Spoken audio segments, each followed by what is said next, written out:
অনেকেই দেখছি mutual fund investment নিয়ে খুব ভয় পাচ্ছে। আমি এখানে একটা কথাই বলবো, মিউচুয়াল ফান্ড ইনভেস্টমেন্ট নিয়ে ভয় পাওয়ার কিছু নেই। আমাদের ইন্ডিয়া গভর্নমেন্টের যে এক্সচেঞ্জ অথরিটি আছে, সেবি, সেবি সমস্ত মিউচুয়াল ফান্ড কোম্পানির, যেমন SBI mutual fund, Axis mutual fund বা এইচডিএফসি মিউচুয়াল ফান্ড, যেসব ফান্ড হাউসগুলো আছে, এবং তাদের সবাইকে মনিটর করে, খুব স্ট্রিক্টলি মনিটর করে।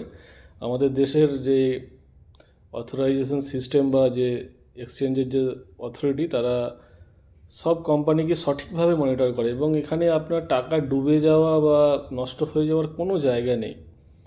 মিউচুয়াল ফান্ড ইনভেস্ট করার সময় আপনার যে ব্যাংক অ্যাকাউন্ট দেওয়া হয়, যে ব্যাংক অ্যাকাউন্ট নাম্বার দেওয়া হয়, ওই অ্যাকাউন্টেই টাকা ঢুকবে। ওই অ্যাকাউন্টে ছাড়া কোনো অ্যাকাউন্টে টাকা ঢোকা পসিবল নয়। আপনার টাকা কেউ নিতে পারবে না। এবং সমস্ত পলিসির মতো ওখানেও নমিনি সিস্টেম থাকে।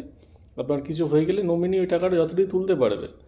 ঠিক আছে, এখানে কোনো রকম ভয় পাওয়ার কোনো জায়গা নেই, যেহেতু সেবি আছে বা আমাদের মতো মিউচুয়াল ফান্ড এজেন্ট আছে, তারা এই সমস্ত ব্যাপারগুলো টেক কেয়ার করে, এবং আপনি যে কোনো মিউচুয়াল ফান্ড ডিস্ট্রিবিউটরের কাছে গিয়ে ওই টাকা তুলতে পারবেন।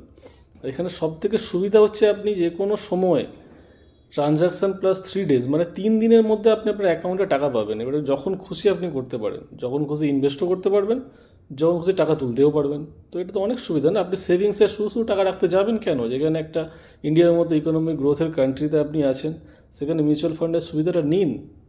ওকে গাইস, বাই।